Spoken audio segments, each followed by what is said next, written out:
stop me if you've heard this one before. A group of people, typically a few boring people, and then at least one asshole, somehow get stranded at sea, usually left floating on some form of debris or a raft, and then get stalked by a great white shark.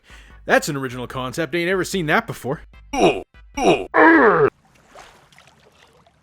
Holy shit, man, what kind of monster just swims around with their phone in their pocket like that? I have genuine nightmares about that kind of thing.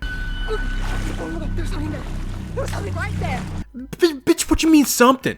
What do you mean you saw the fin? What do you think it is, a fucking elephant? So right off the bat, this movie decides to show us right from Jump Street that logic isn't something that we're going to be experiencing too much of in this thing. So let's just stop and assess the situation here. See how close they are to shore? Dude's got a phone on him, right? Boat's clearly further away from them than they are to shore, right?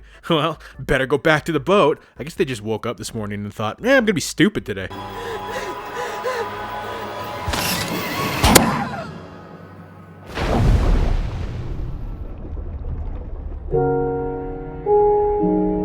So Katrina Bowden's in this, hot off her stint from her last Killer Fish movie. It did so well. Oh no.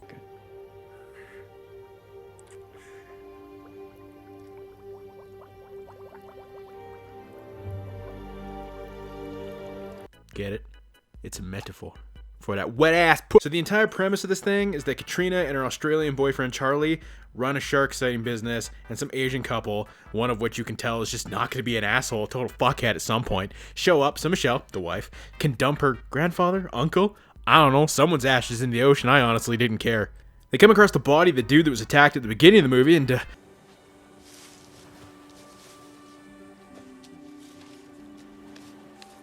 bruh, how strong is that phone? There isn't even a scratch on it. It's not even a Nokia. Events transpire, yada yada yada. Now we got our people trapped on a raft afloat in the ocean being hunted by shark movie. Yay. Now from this point on, basically the movie runs off a very simple cycle.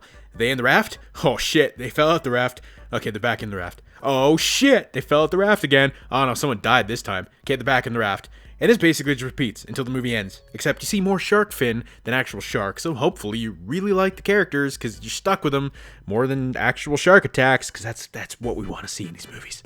I'm going to get a little spoilery here, so if you care, I guess, skip this bit, but I mean, if you've seen any of these other movies, you've seen this one. Remember how I said the Asian husband totally didn't look like a dick? Well, he gets someone killed, because he's a jealous cuck, and then he just sits there with this look on his face like, why does no one like me? I'm not going to lie, we're out in the ocean.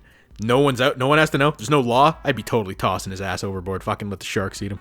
And continuity? That ain't a thing in this movie. Like, at one point, they come across a shipwreck pretty close to shore. Not even shore. It's like a whole ass island with fucking mountains and shit. But in the very next shot, both the island and the wreck just vanish into goddamn thin air. Like, how do you miss that? Oh, and Charlie dies. It's stupid. Dude has a flare gun and, like, sacrifices himself to save his girlfriend by swimming away from her, shooting the flare at the shark at close range, somehow fumbles that shit worse than a drunken college football student, and then just dies. Which is kind of hilarious, because in quite literally the scene just before this, Katrina fires a flare at the shark and doesn't miss. But I think the one moment that made my brain cells just start yeeting themselves off a cliff is when Katrina is fighting one of the sharks and, like, literally she just straight up drowns. But then Michelle shows up, breathes what is nothing more than a single lungful of air into Katrina's mouth, and then somehow this not only revives her, Lord have mercy, I'm about to bust, but gives her the extra strength and energy needed to finish off the shark. I get it. It's a stupid shark movie, but there's a limit to how far my suspension of disbelief can stretch. This ain't fucking Goatsy. I mean, it's a shark movie. You like shark movies? You might like this shark movie. And I get it's a really difficult thing to somehow make a shark movie feel original when shark movies pump out faster than rabbits fuck. There's only so much you can do with a fish. But if you're gonna watch one of the many shark movies with this exact same premise, you're probably better off with The Reef. That one's actually not that bad.